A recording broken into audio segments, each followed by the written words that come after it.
AM 1140, Southern Alberta's community radio station, now presents another edition of Gospel Road. Thank you for being with us today on this Father's Day 2013 on Gospel Road. I am Larry Heather, your host, and I wish you and the members of your family a great Father's Day as we give honor to our dads for the important role they play in our society and in our families. Today we take a man-sized topic as we talk with our guest, Jonathon Van Maren, Communications Director of the Canadian Centre for Bioethical Reform. Their newly initiated campaign in Calgary Southwest and Calgary Centre North is the Face the Children Postcard distribution, which is turning heads and hearts towards the most manly of duties, the protection of the innocent unborn children of our land of Canada. We shall learn more about this timely campaign shortly, but now a song for all those fathers who patiently pray for their daughters to find the true love of their lives and the pain that can come along the way. Here's David Mullen off his 1981 project Faded Blue with the song Papa. You're listening to Canadian Centre for Bioethical Reform Father's Day edition of Gospel Road.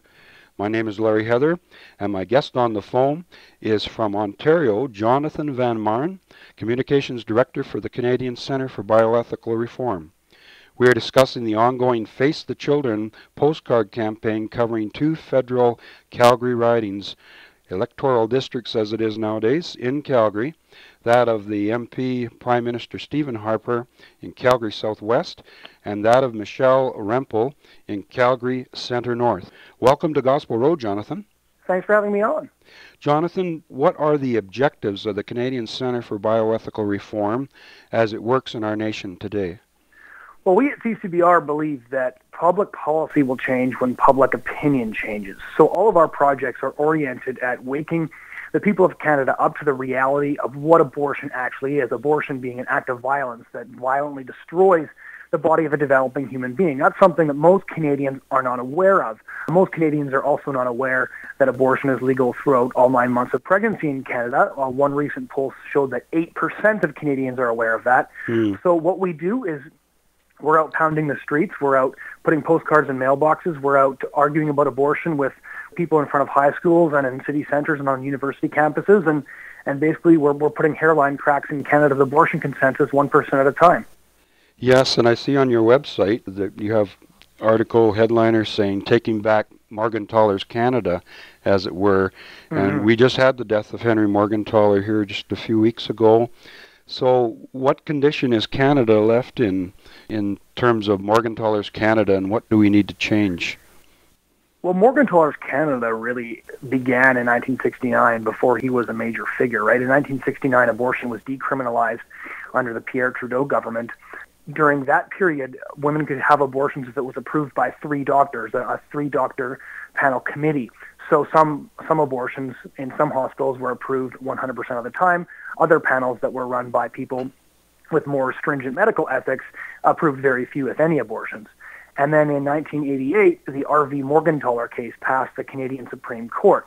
And what that was essentially the striking down of all of Canada's abortion laws. So since the year 1988, which was incidentally the year I was born, Canada has had no restrictions on abortion whatsoever. Abortion's legal throughout all 9 months of pregnancy for any reason or for no reason at all, and every single one of these abortions is funded by our tax dollars. So this is really the Canada that Morgentaler has bequeathed to us. And as many of the people I work with are around my age, we are working towards the abolition of Morgentaler's Canada with very much in mind the fact that 1/4 of our generation is missing. 1/4 of what should have been our peers are missing because they've been aborted in Morgentaler's clinics and clinics just like his. Yes, and it brings back a lot of memories to me in 1988 because we were doing the same thing that you were doing, or are doing now with the Calgary Southwest constituency. We were handing out flyers on the Supreme Court decision and showing some of the pictures of the victims, the unborn children, and going door to door, really questioning the validity and the wisdom of the Supreme Court. And now to see this campaign and my own riding happen again in Calgary Southwest, it's a real encouragement to know there's a new generation that has taken up this challenge. Jonathon, what specifically is the postcard campaign, and which areas of the country are they being distributed in? And just to distinguish for a moment, we have our Postcard project, which is graphic postcards of different types that are being distributed across Canada. And we've already distributed over 100,000 of those. This specific part of the Postcard campaign, known as the Face the Children project, specifically targets different politicians who have, as we say, failed preborn children. Their voting records, their actions, and things they've said indicate that they support Canada's abortion status quo. So as you mentioned, the first two members of Parliament whose ridings have been targeted are Prime Minister Stephen Harper, who is single-handedly responsible for trying to keep the political abortion debate closed. We've got Member of Parliament Michelle Rempel, who has voted against Motion 312 and declared that she's personally pro-life, but she still believes that abortion should remain legal. And then over here in Ontario, where I'm working right now, there's three other Conservative members of Parliament. We've got Member of Parliament Bal Gozel from Brampton. Also from the Brampton area, we have Member of Parliament Parm Gill. And then today, we just launched Face the Children in the final of the first 5 ridings, and that is in Rick Dykstra's riding in St. Catharines. Now this is very exciting to see this. A lot of pro-lifers who have been in the battle for decades, some of them are pretty tired out, and it's great to see a organization like the Center for Bioethical Reform take up the challenge and continue in this witness as to the image of God in man made in the image of God. These unborn children are as much that way as anybody else that is lucky enough to make it through the birth process in Canada today. What has the career of Stephen Harper amounted to in terms of its endorsement of the status quo of abortion in Canada, Jonathan? Well, I think many people in the Conservative movement were very, very enthusiastic about Harper being elected with a majority. And in spirit of full disclosure, I've volunteered for Conservative candidates.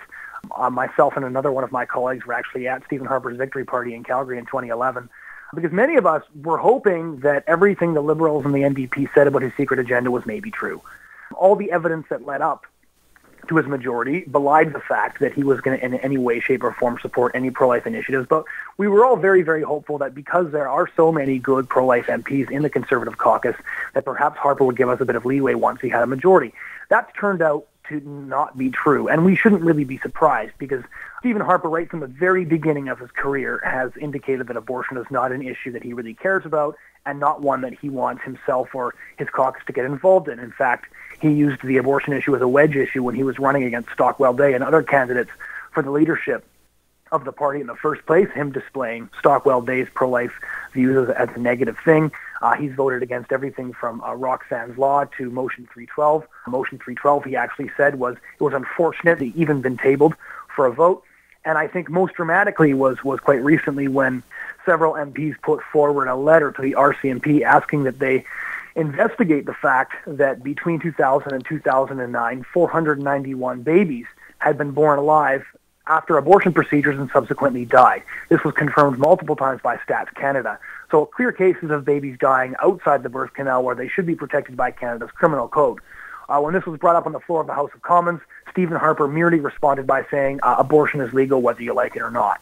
So he was implicitly admitting that these infanticide victims were actually abortion victims. And while I would agree with him on that, it just shows that there is no amount of carnage that Stephen Harper is willing to step up and face. He will allow babies to continue to be political collateral damage as long as it keeps his government out of the issue.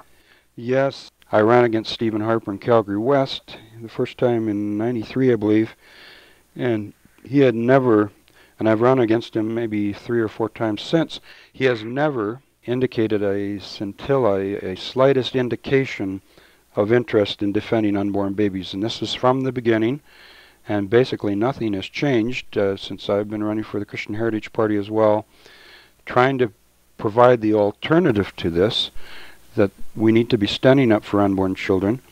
And it is true. But it's amazing how Christian people in particular retain these secret fantasies that somehow, because he came to a church and brought his Bible and maybe a few of his entourage with him and sat through a sermon, that somehow he's on their side on these issues, and it's just not so. Mm-hmm. We do pray that this campaign will be reaching into his conscience and will let him know that many, many thousands of constituents also are willing and want to see the unborn child defended. Jonathan, describe the card's graphic nature and why you believe the images of the politician matched up on the same cards. Why are you matching an image of a politician, and particularly the Prime Minister of Canada, with a picture of, let's say, a 24-week aborted baby?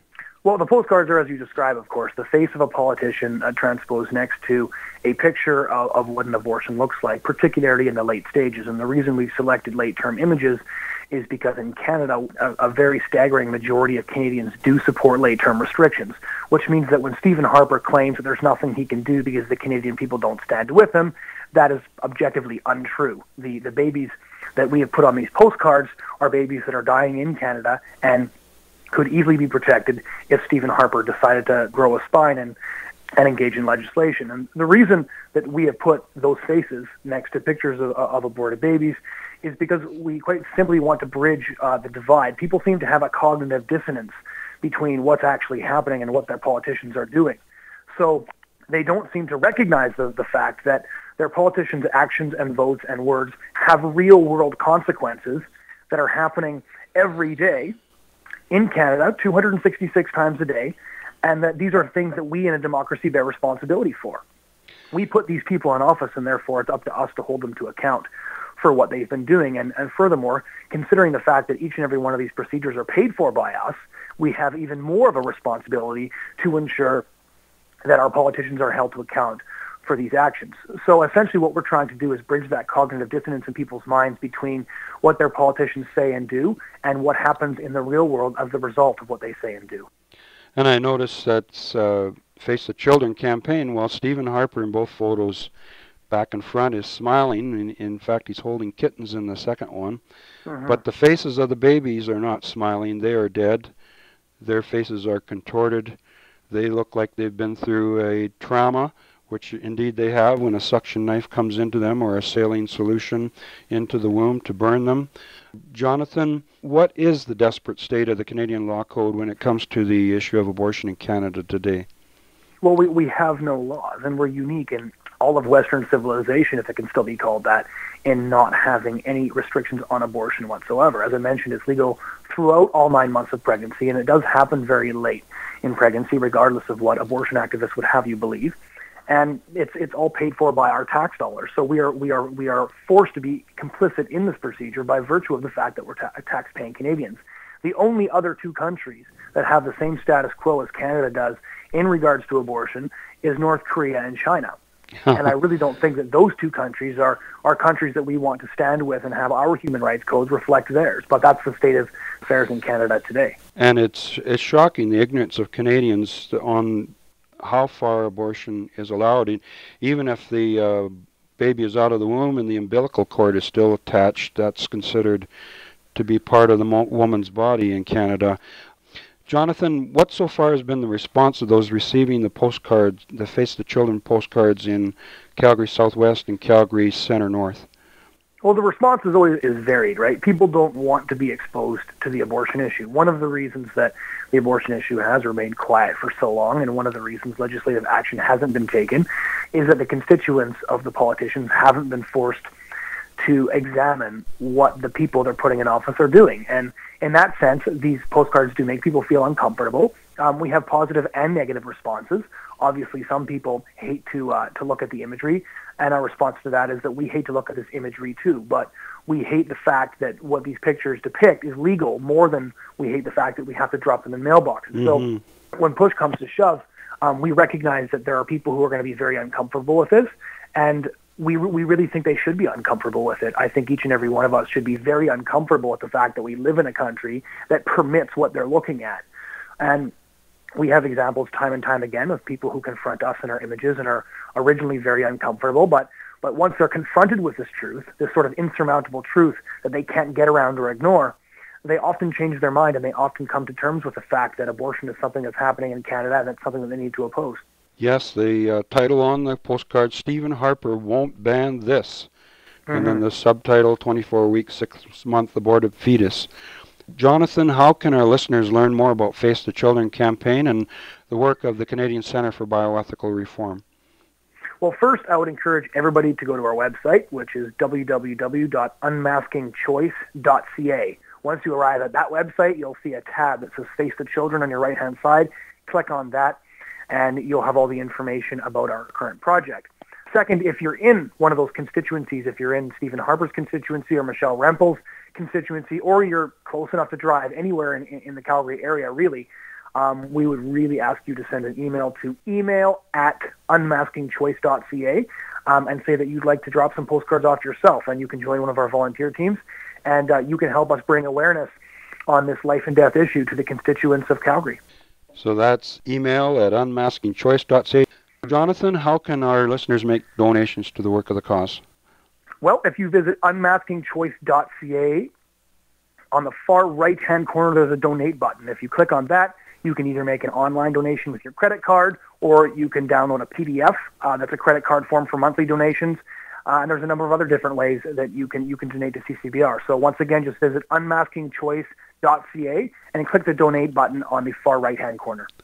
We shall continue with our discussion with Jonathon Van Maren, Communication Director for the Canadian Centre for Bioethical Reform, in just a few minutes. We now return to this Gospel Road special on Father's Day 2013 with our discussion with Jonathon Van Maren of the Canadian Centre for Bioethical Reform. Jonathan, tell us in particular what the role of fathers should be in our society in standing up for the rights of unborn children. Well, it's kind of interesting, actually. This is something I address often when we're talking with high school students or people out on the streets or even on university campuses with the Genocide Awareness Project. And as I'm sure you're familiar, many people will often come up and say, well, what do you have to say about this? You're a guy, right? You don't have a uterus, so you can't have an opinion, things like that. And the one thing I always point out is that there's 100,000 abortions in Canada every single year, and every single one of those preborn children had a father as well. And fathers are often both the forgotten victims and, more importantly, and more significantly, the forgotten accomplices in the abortion procedure. I can't count a number of women that I've spoken with that had abortions because they said that the fathers would break up with them, the fathers pushed them to have an abortion, or the fathers simply said they weren't going to support the decision to keep the baby and they didn't plan to be around. So first and foremost, I think abortions would happen far, far less if every time a new preborn child created in God's image came into existence, the father of that child was willing to commit himself to supporting and defending the offspring that he helped to create.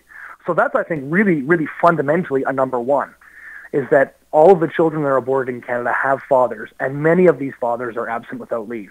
Now, I know, of course, that some women have abortions without the consent of the father, and that's a very, very tragic scenario. But at least in my qualitative experience, I found far more examples of women who had abortions because they couldn't get the support of the fathers of their children. So I think that's number one. And then number two is pro-lifers in general. As we look at Father's Day, we have to ask ourselves what our duty is to preborn children. And I think the Bible lays out very specifically that we are commanded to care for the orphans and that we are commanded to defend the fatherless. And I think that if you look at the preborn child in the womb without protection, the fact that many of them are aborted, that there's nobody quite so alone in all of our society as a baby scheduled for abortion, abandoned by his or her father and abandoned by his or her mother. So I think that Father's Day brings to mind the biblical demand on Christians and on pro-lifers to defend these children. Amen. Jonathan, tell us about the response of these young men in particular, that once it gets through to them what an abortion is. Are you surprised by how seriously they take the issue? Many, many times, yes. There are so many people that inspire me that are coming forward and getting involved in the pro-life movement. Really, the response I've been getting from young people while doing presentations and the responses my colleagues doing presentations have had is just really overwhelming. And what we're especially finding outside the high schools, because CCBR does activism outside public high schools every day in both Calgary and Toronto, is that the vast majority of Canadians have no idea what abortion looks like. So they generally react with complete shock. And once they actually see what's going on, they're often motivated to help out. We've had high school students who are pro-choice, a half an hour before, defending the pro-life position to their friends a half an hour later.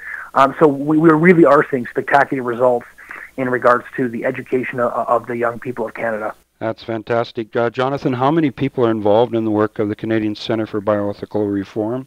And how can potential volunteers listening within the sound of our voices get involved?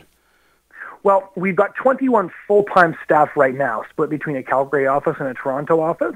So those are just our full-time staff. We're going to be having some part-time staff, a high school internship, in July.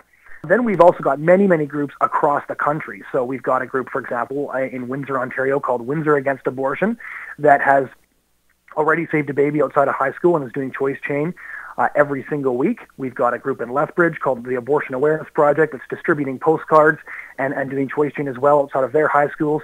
We've got a group in Chilliwack, British Columbia called Valley Against Abortion, in Vancouver, British Columbia called Vancouver Against Abortion. So we've got these little groups of activists that are sprouting up all over the country and taking our projects and making our projects theirs and confronting the people in their communities with the reality of abortion. And we just found out at the Vancouver Against Abortion group some time ago, a girl walked past them doing choice chain and asked them if they've been doing this for quite some time. They shared that they've been doing it for about a year, and she said, "I thought so because my friend walked past one of your displays and canceled her abortion." Wow.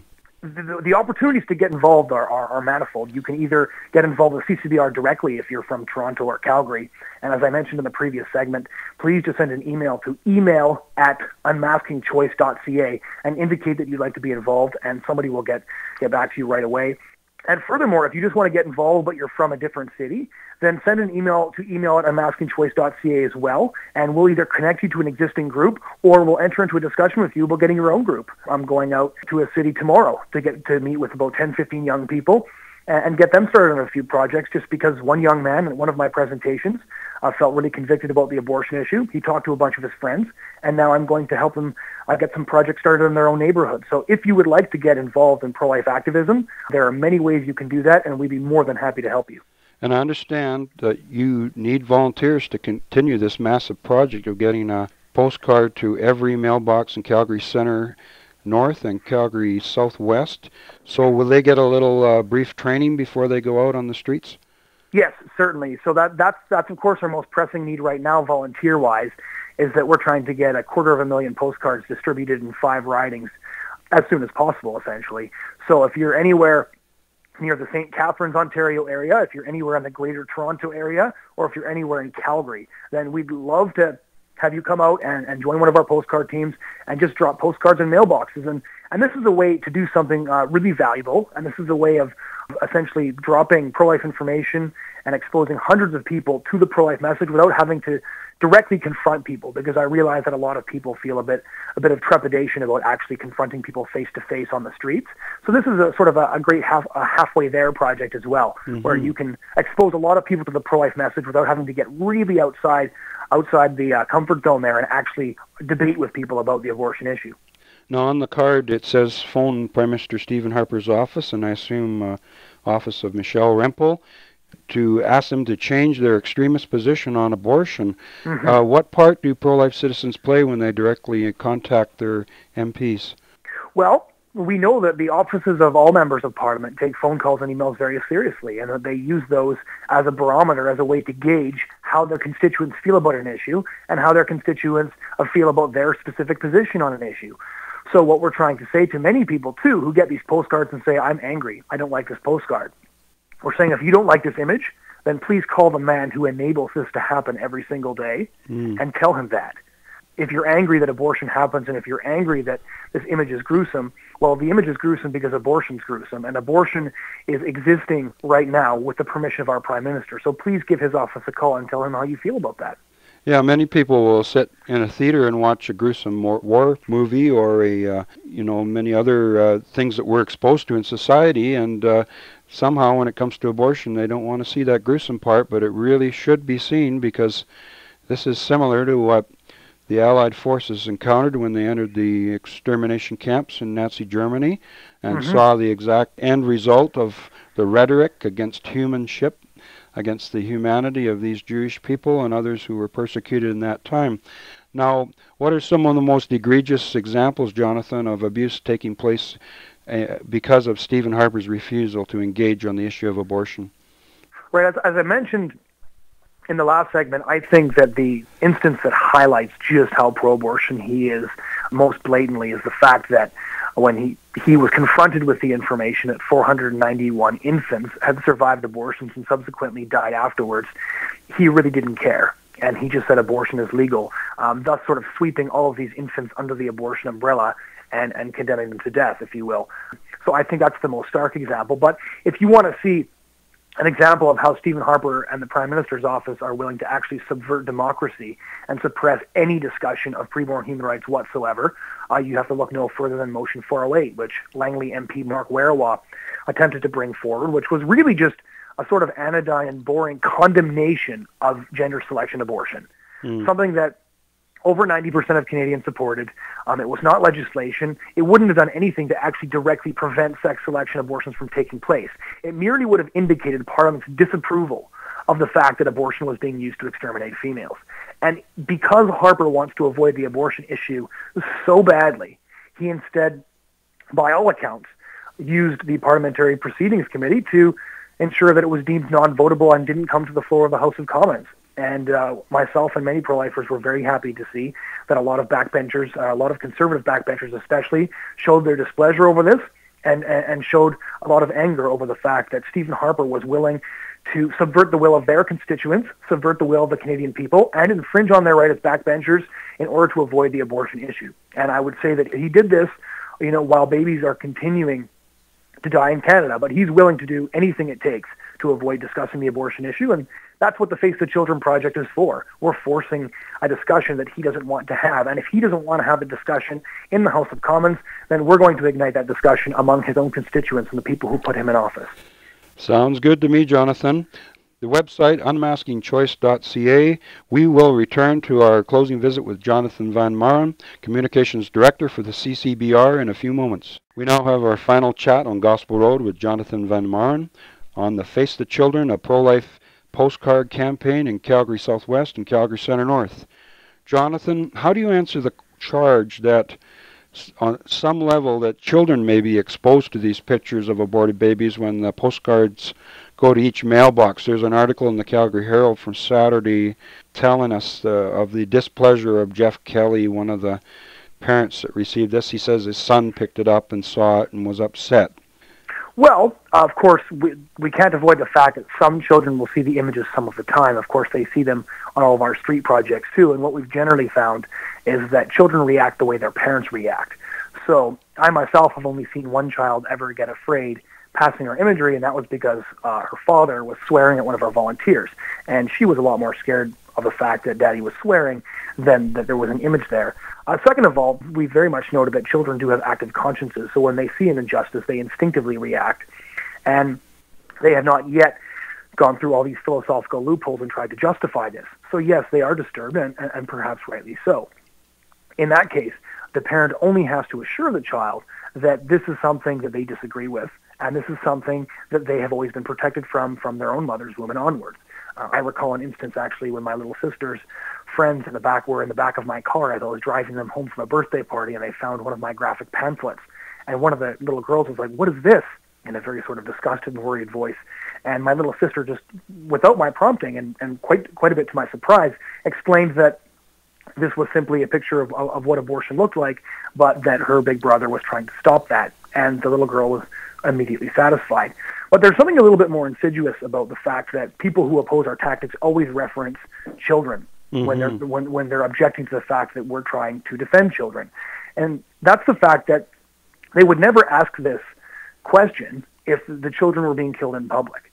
For example, if somebody was walking their family down the street and there was a 2-year-old being kicked to death by a doctor, nobody would object to the fact that their children saw it. They would object to the fact that it's happening, right? But here in Canada, we have a situation where 266 tiny preborn children are being shredded at the hands of doctors every day behind closed doors. And because we never see that, now we think that we never have to think about it, we can ignore it, and its continued existence is in no way our responsibility.